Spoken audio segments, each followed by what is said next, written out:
Hello students, today we are going to start chapter 3 coordinate geometry.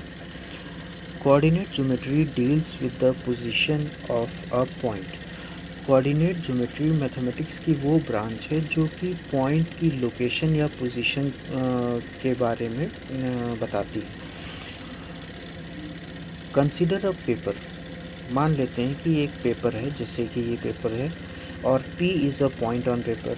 P उस paper पर कहीं पर भी एक पॉइंट हो सकता है, तो हमने यहाँ पर लिया है।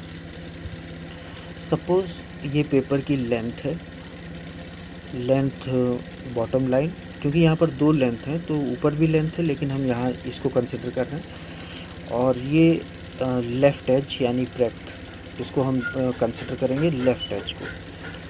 तो सपोज़ यहाँ से यहाँ तक की डिस्टेंस x और मान लेते हैं कि ये 2 यूनिट है, और यहाँ से यहाँ तक की डिस्टेंस y है और ये 3 सेंटीमीटर।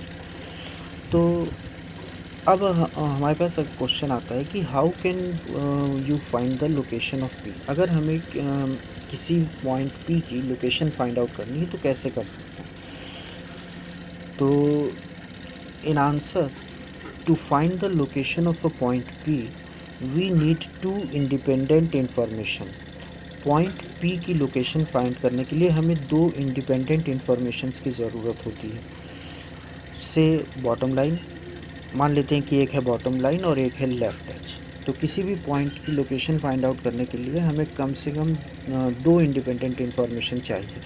तो यहाँ पर हमने बॉटम लाइन को कंसिडर किया है और लेफ़्ट एज को।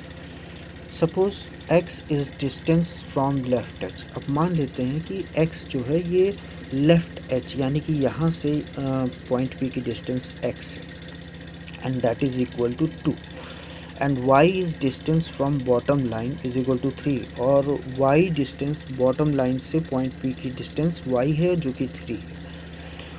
तो location of point P is represented as P XY। तो पॉइंट P की लोकेशन को हम इस तरह से रिप्रेजेंट कर सकते हैं, P XY और P2,3। तो ये X शो कर रहा है और ये Y।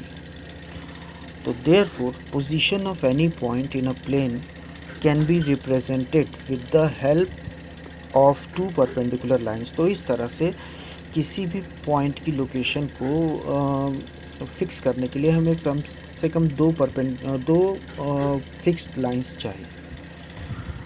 तो therefore position of a point with respect to two fixed lines is unique.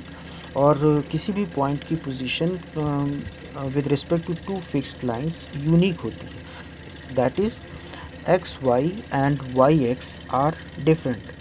इसका मतलब ये हुआ कि XY और YX डिफरेंट होते हैं। That is XY is not equal to YX, यानी XY और YX सेम नहीं होते हैं। तो इस तरह से किसी भी पॉइंट को की लोकेशन को इस तरह से रिप्रेजेंट किया जा सकता है।